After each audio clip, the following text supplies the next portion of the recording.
La Voz de América presenta.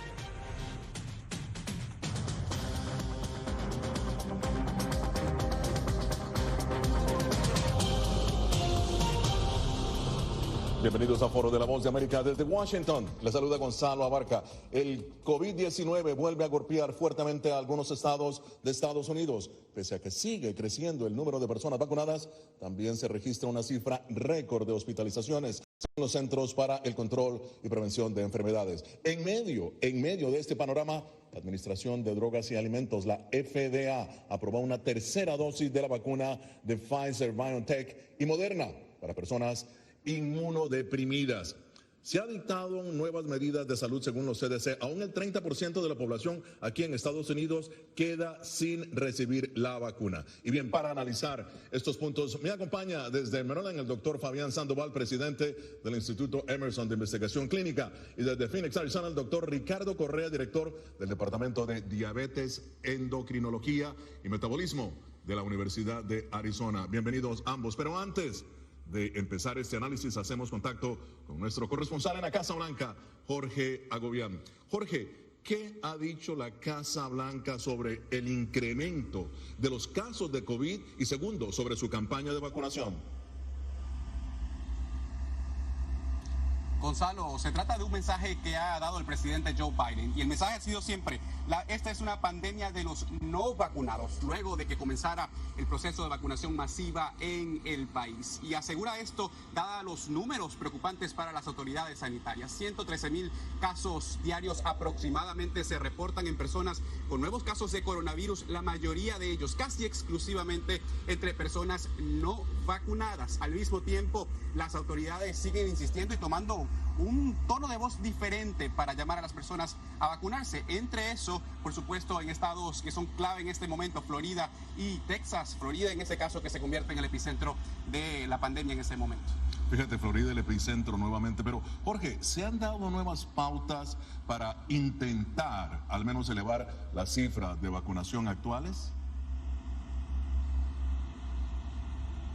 Así es, el presidente Joe Biden y los funcionarios de salud han cambiado tanto el tono como la estrategia para incentivar esta masiva vacunación en el país. Se han dado mandatos de vacunación para empleados federales, se han dado mandatos también para militares que podría comenzar, según el Pentágono, el próximo mes. Obligatorio ponerse la vacuna para estos funcionarios del gobierno de Estados Unidos. Ya hay departamentos como el Departamento de Veteranos y el Departamento de Salud que comenzaron a pedir la vacunación obligatoria a los funcionarios, pero al mismo tiempo las autoridades y la Casa Blanca sigue insistiendo, como te decía, que esta es una pandemia de los no vacunados e incentivan también la vacunación en estados, pues comienzan las clases y los niños mayores de 12 años son elegibles para vacunarse, un número que ha ido creciendo poco a poco, pero que la Casa Blanca busca normalizar, llevar a los números más altos, ya que los estudiantes regresarán a las aulas. Esto ha encontrado, por supuesto, resistencia por algunos gobernadores, entre ellos el estado de Florida y también el estado de Texas, que piden que no hayan mandatos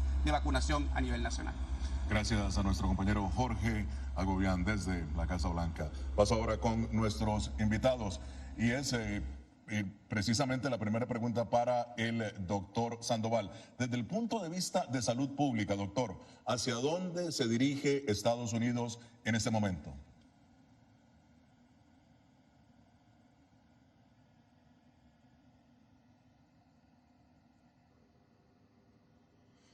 Bueno, tuvimos un pequeño problema técnico, pero doctor Sandoval, vamos a retomar la pregunta con usted después. Ahora vamos más bien con el doctor Correa. Doctor Correa, según los datos de los CDC, el 30% de la población de Estados Unidos aún no ha recibido ni una sola dosis de la vacuna, ni una sola.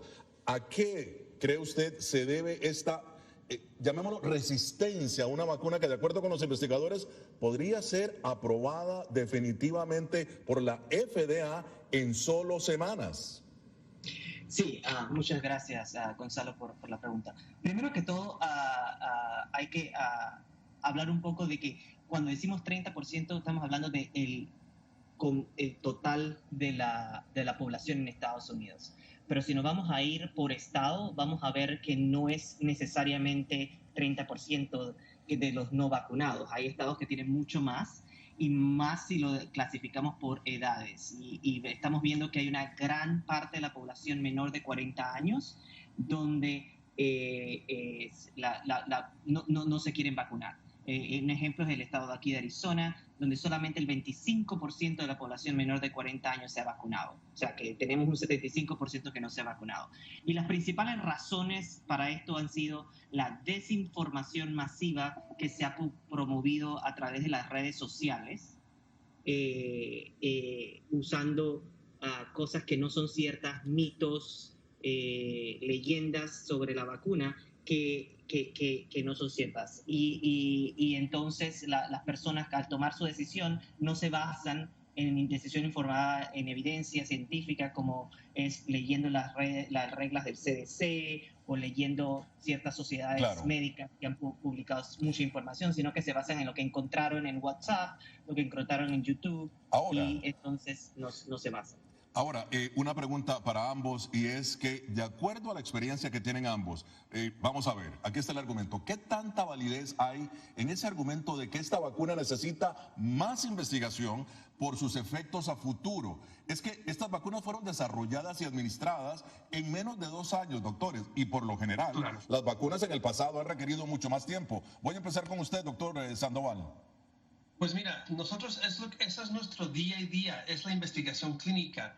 Y no es que esta vacuna haya salido en 2 años, llevan muchos años en el desarrollo de vacunas para diferentes variantes del coronavirus. Y gracias a estos esfuerzos ya teníamos mucho adelantado. Lo que ocurrió en esta pandemia es que muchas compañías unieron sus esfuerzos, unieron su sabiduría de lo que hemos aprendido de los diferentes estudios para desarrollar una vacuna más eficaz. Y es por eso que ha funcionado. Ahora la pregunta es que si va a salir al mercado, que si hay que seguir haciendo estudios de investigación nuevo, la respuesta es siempre. En todo medicamento mantenemos vigilando cuáles efectos secundarios hay, porque siempre hay un efecto nuevo en todo medicamento. Así que en esto vamos a continuar siempre vigilando los efectos secundarios y también asegurándonos que esté funcionando. Los estudios de investigación van a continuar siempre. Incluso ahora se hacen estudios de investigación para la vacuna de la influenza. Claro, pero sí, sin embargo, y voy con el doctor Correa, en menos de 2 años una vacuna, que es lo que dicen precisamente muchas de las personas, el argumento por las cuales no se vacunan. Sí, no, y este argumento es un mito. Los primeros estudios para digámosle que es como el molde de la vacuna, se dio aproximadamente en los años 2000 en el Instituto Nacional de Salud en el NIH. Cuando yo hice mi fellowship en el NIH en los años a mediados del 2013, la vacuna ya estaba, el modelo ya estaba. Lo único que le faltaba a ese modelo, porque se utilizó en virus que no estaban siendo epidémicos o pandémicos, era el virus que ahora va a estar siendo pandémico, que es el único pedacito que le faltaba. O sea, que esta vacuna lleva más de 20 años siendo estudiada, entonces no es cierto que se desarrolló en el último año. Lo único que le faltó que en los últimos 2 años fue agregar ese nuevo pedacito a ese molde, como preparar un dulce. Y que le hace falta el ingrediente final. Interesante el punto que nos da. Pero tenemos ahora una pregunta de nuestra afiliada BDM Radio de Venezuela. Escuchemos. La ciencia siempre nos ha acostumbrado a las certezas y justamente eso es lo que ha faltado durante todo este tiempo, certezas. ¿Será que tenemos que acostumbrarnos a vivir en pandemia? ¿Nos vamos a acostumbrar a vivir en pandemia, doctor Sandoval? ¿Su respuesta? No creo. Yo creo que vamos a llegar a un punto como todas las otras pandemias que hemos sobrepasado esos eventos y llegamos ya otra vez a una normalidad. Pero esa normalidad no la vamos a llegar hasta que todos no estemos de acuerdo, que es lo que ha ocurrido en las pandemias pasadas. El mundo se ha puesto en pie junto y hemos sobrepasado estos momentos tan críticos. Doctor Correa, ¿llegó la pandemia para quedarse? Totalmente de acuerdo con el doctor Sandoval, no es cierto. Comparemos la historia, porque siempre tenemos que ver qué pasa en la historia. En la pandemia, por ejemplo, de la gripe española, duró aproximadamente 7 a 10 años. Nosotros estamos hablando que llevamos 1 año y medio en esta y ya estamos bastante avanzados. El único problema que hemos encontrado es que la gente no se quiere vacunar. Si no se quiere vacunar, el virus puede seguir mutando y entonces encontrar una forma. Si todos nos vacunamos, no va a encontrar esa forma y se va a acabar. Sí, va a seguir cambiando. Vamos a ver otra cepa nueva y otra cepa nueva, que ese es el peligro si no se vacunan todos. Nunca vamos a sobrepasar esa ola. Es muy interesante lo que están diciendo, pero bueno, hacemos una pausa y al regresar, una tercera dosis contra el COVID-19 vendría en camino. ¿Cuáles son los desafíos? Esto es Foro de la Voz de América.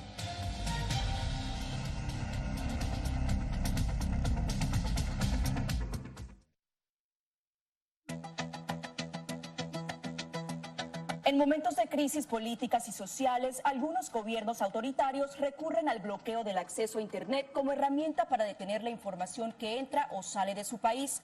No obstante, existen algunas alternativas que te ayudarán a continuar conectado a la red a pesar de la censura oficial. Una de las más efectivas es el VPN o red virtual privada por sus siglas en inglés. La VPN pretende simular que la persona está en otro lugar del mundo y no en el país que esté restringiendo el acceso a Internet, de manera que es incapaz de detectar esa conexión interna y así se puede utilizar Internet con normalidad. Las ofertas de VPN en el mercado son muchas y las puedes buscar escribiendo las iniciales VPN en los motores de búsqueda, pero es importante descargarla o adquirirla antes de perder la conexión al Internet. Aquí te ofrecemos algunas opciones.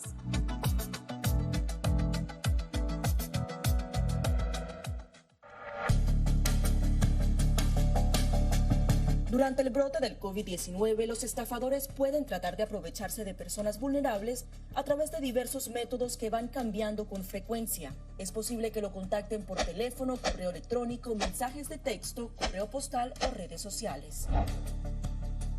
Ten cuidado con ofertas de kits de supuestas pruebas caseras, curas milagrosas o pruebas inmediatamente accesibles. Response Act has made coronavirus testing more accessible immediately. Tras un desastre, organizaciones caritativas falsas aparecen afirmando que tienen vínculos con otras reales. Siempre verifica que la organización sea legítima. Alguien que asegura que trabaja en el gobierno puede pedirte tu información personal o intentar cobrarte cuotas falsas para así ingresar tu cheque de estímulo.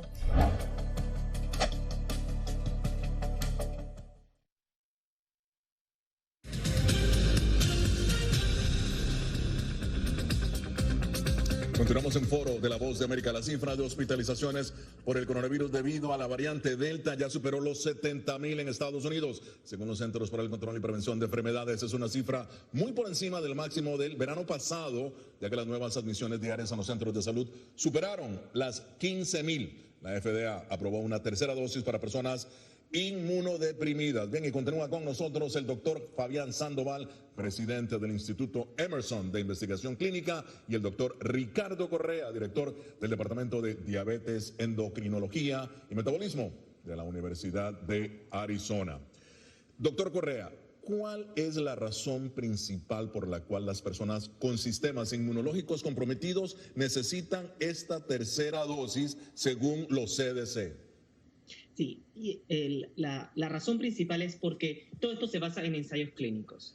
Y cuando se pone las dos primeras dosis en estas personas inmunosuprimidas, como lo que queremos estimular con la dosis es el sistema inmune, el sistema inmune de estas personas está comprometido, no se llegó a estimular tanto como una persona no comprometida en el sistema inmune, y entonces lo que se ha visto en el seguimiento de estas personas es que los anticuerpos han estado disminuyendo, y entonces si los anticuerpos comienzan a disminuir ya no estamos protegidos y necesitamos un refuerzo para volver a estimular nuevamente esos anticuerpos. Y es por eso que ahora están recomendando para estas personas la tercera dosis.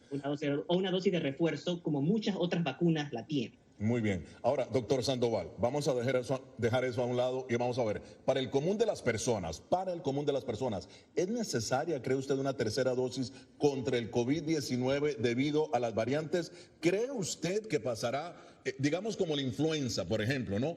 En la que una persona debe vacunarse cada año. Yo creo que sí. Yo creo que vamos a hacer una combinación de vacunas de la influenza así parecido. Anualmente vamos a tener que administrar una vacuna contra el COVID porque hay cepas diferentes. Ahora, las personas que ya están vacunadas con la segunda dosis, ¿necesitaría una tercera? Probablemente, y eso depende en realidad de cómo estamos manejando la dosis actual de esta cepa nueva. porque ahí es donde vamos a ver si necesitamos los refuerzos importantes. Pero hay que acordar que apenas vamos en el segundo año del desarrollo de esta vacuna, no sabemos qué tanto tiempo vamos a durar con anticuerpos adecuados.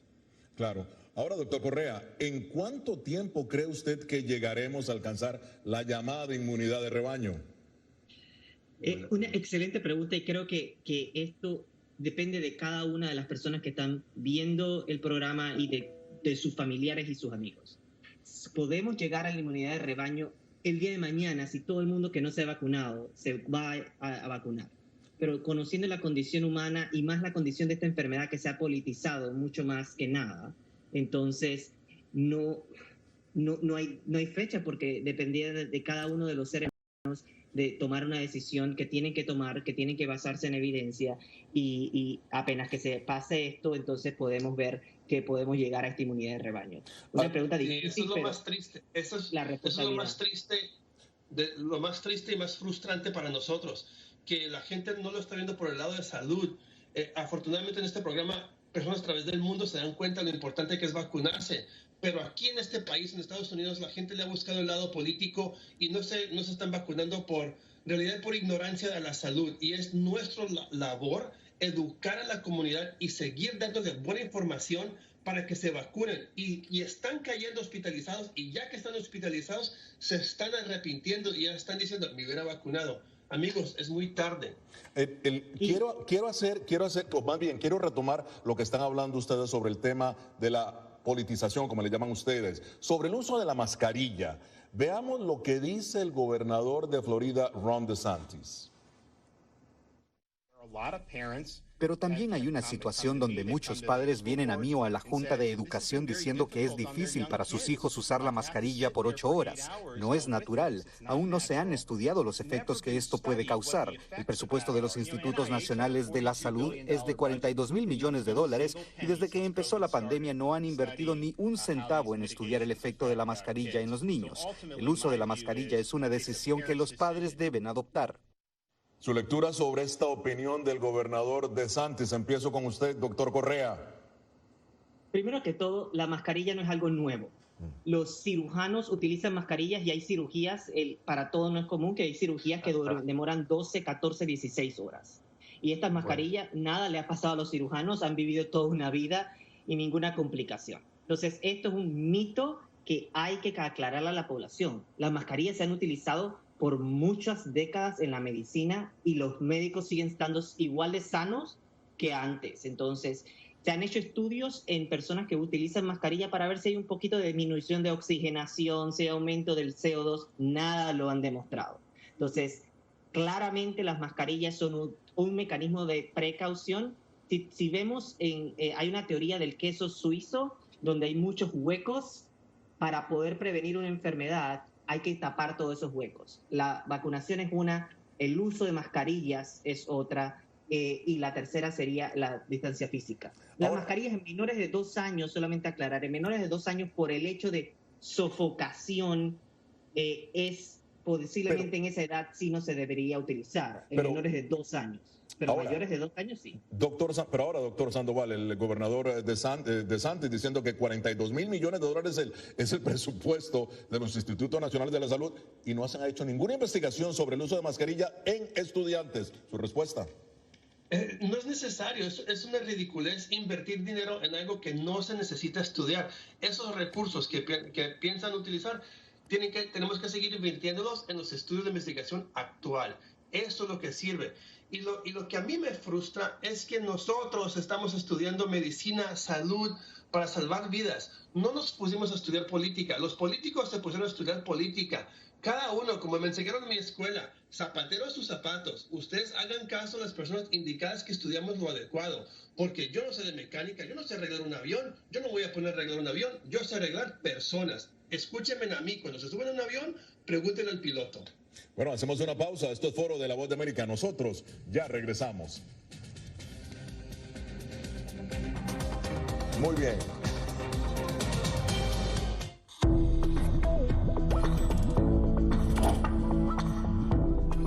Cuando ellos me traen un tema un poco delicado o fuerte, yo siempre les pregunto primero, ay, ¿y dónde oíste eso? ¿Quién te lo comentó? ¿Y qué te han comentado? Pues corrijo si han escuchado algo que no está correcto, no está bien, y les aclaro, pero lo mínimo necesario para su edad. Enfócate en que tu hijo se sienta seguro y no le ofrezcas más detalles de los que pida. Si ellos preguntan, nosotros siempre les hemos respondido con la verdad, pero a su edad. Finalmente, di cosas específicas que tu hijo pueda hacer para que sienta que tiene el control. Por ejemplo, enséñale que lavarse las manos con frecuencia lo puede ayudar a mantenerse sano.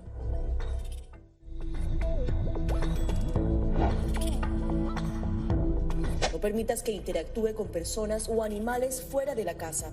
Si una persona de la casa se enferma, evita que tenga contacto con tu mascota. Designa a un miembro de la familia o un amigo para cuidar a tu mascota a corto o largo plazo en caso de que tú no puedas. Limpia sus patas una vez que regreses a casa, pero no uses productos tóxicos para ellos como toallitas desinfectantes. Usa champú para bebés y aceite de coco en sus patas si notas picazón o sequedad. Prepara un kit de emergencia que incluya un suministro de medicamentos por 30 días y al menos 2 semanas de alimentos y otros suministros.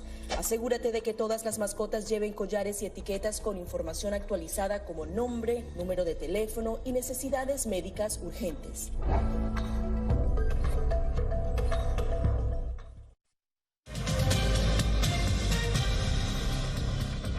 Continuamos en Foro de la Voz de América. Según el CDC, más del 80% de los pacientes hospitalizados en este momento son personas no vacunadas y ahora esa agencia recomienda que las mujeres embarazadas se vacunen. Continúa con nosotros el doctor Fabián Sandoval, presidente del Instituto Emerson de Investigación Clínica, y el doctor Ricardo Correa, director del Departamento de Diabetes, Endocrinología y Metabolismo de la Universidad de Arizona. Tenemos ahora una pregunta de nuestra afiliada en Guatemala, TN23.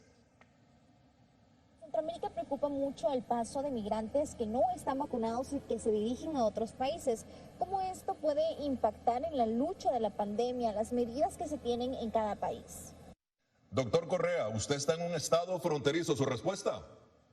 Definitivamente importante esta pregunta. Uno, es un problema de salud pública, o sea, que puede afectar a todo el mundo. Entonces, las regulaciones de los países, como lo está estableciendo Estados Unidos, debería ser que todo migrante debería recibir la vacuna es gratuita, debería recibir la vacuna inmediatamente entre ese país para que así prevenga la propagación de la enfermedad. Doctor Sandoval, hablemos ahora del tema de las mujeres, que tradicionalmente a las mujeres embarazadas se les ha eximido, si se quiere, de una serie de inyecciones y tratamientos precisamente para evitar problemas con el bebé. ¿Cree usted que los CDC están en lo correcto o estarían cruzando, digamos, una línea peligrosa al sugerir que las mujeres embarazadas deben vacunarse? No, estoy muy a favor de eso. ¿Por qué? Hemos hecho estudios de investigación porque sí funciona, porque no solamente es para proteger a la mamá, sino también para proteger al bebé, porque el bebé va a nacer también con su sistema inmunológico ya más fuerte y listo para combatir alguna infección que tenga la madre. Y eso está ocurriendo. Pfizer ya desarrolló la vacuna con los estudios de investigación, obviamente, que están hablando del beneficio de las madres vacunadas. Y tengo colegas que estaban embarazadas y también se vacunaron y eso les ayudó muchísimo. Así que definitivamente. Esto es Foro de la Voz de América. Nosotros ya regresamos.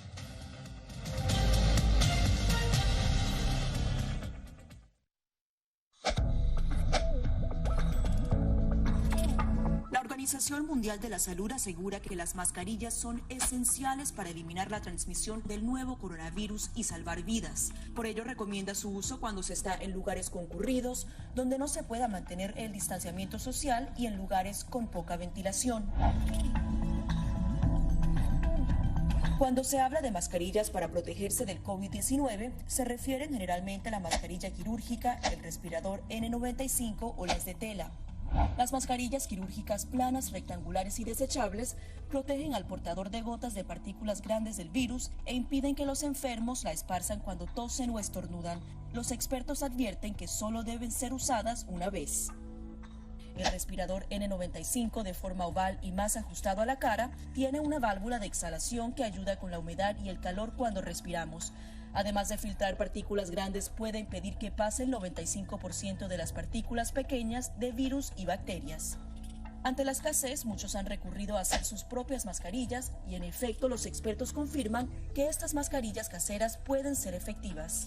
Las mascarillas nos pueden servir como una barrera aislante para las secreciones, pero tener mucho cuidado porque hemos visto gente que usa la mascarilla, pero al acomodarse la mascarilla se está tocando la cara, y eso es justamente lo que queremos evitar, es que la gente se esté tocando la cara en estos momentos, porque cuando uno está en lugares públicos puedes estar pasando la mano por una superficie que ha sido tocada por otras personas y que puede estar contaminada, y luego sin querer te puedes llevar la mano a la cara.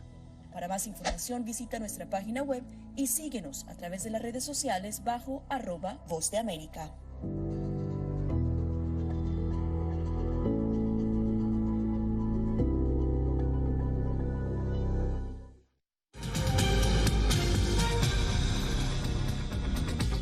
Ya estamos en la parte final de Foro de la Voz de América. Los casos de COVID-19 continúan al alza con un promedio de más de 120,000 nuevos contagios a nivel nacional en Estados Unidos en 24 horas. Esto, según los datos de la Universidad Johns Hopkins. Continúa con nosotros el doctor Fabián Sandoval, presidente del Instituto Emerson de Investigación Clínica, y el doctor Ricardo Correa, director del Departamento de Diabetes, Endocrinología y Metabolismo de la Universidad de Arizona. Doctor Sandoval, personas completamente vacunadas están sufriendo de COVID-19. Muy bien, ¿cuál es entonces la garantía de la vacuna? Pues la garantía es un 90% de eficacia. Una de las razones por las cuales personas pueden estar teniendo los efectos es que tienen otros problemas del metabolismo, obesidad, diabetes, hipertensión. Esto es lo más común, asma, fuman mucho, y ahí podemos ver pacientes desarrollando el COVID. Muy bien, doctor, el doctor Correa, en su opinión, ¿están los hispanos? Usted está hablando de que casi un 70%, si no me equivoco, en Arizona, muchos de los hispanos no se han vacunado. Pero, ¿a qué se debe que tienen esta reticencia? Si en América Latina precisamente están haciendo filas para vacunarse. Y es la pregunta, y es lo mismo que le digo a todos mis pacientes latinos, que veamos a nuestros vecinos del sur y vemos cómo hay una desesperación para la vacunación, y acá, que vivimos en un país bendecido porque hay muchas vacunas, no las utilizamos. La principal fuente que encuentro es la gente joven creyéndole a lo que ve en las redes sociales.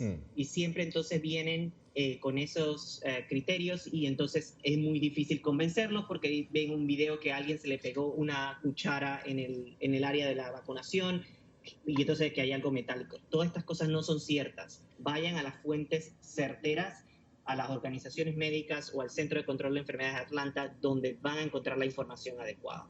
Porque ciertamente hay lo que se llama un turismo de la vacuna, que viene a Estados Unidos, de América Latina a vacunarse. Ahora, doctor Sandoval, su experiencia con los hispanos aquí en el área de Washington, ¿está la comunidad vacunada en su mayoría o aún hay un porcentaje que guarda dudas sobre la efectividad de la vacuna? Pues mira, nosotros trabajamos muy cercano con el Consulado de México, Guatemala y Salvador para educar a la comunidad, y cuando vienen a la clínica les pregunto por qué no se han vacunado, y la respuesta es lo mismo: me da miedo, no son los efectos, y les explicamos los efectos. Así que tenemos que seguir esa campaña de educación para que no tengan miedo y aprendan los efectos secundarios. Ahora, doctor Correa, la donación de sangre en época de pandemia, un tema muy importante, por cierto, que muy pocas veces se ha hablado. ¿Qué recomienda la comunidad médica? ¿Hay peligro de contagio? La donación de sangre en esta época es totalmente segura. O sea, el proceso que se utiliza...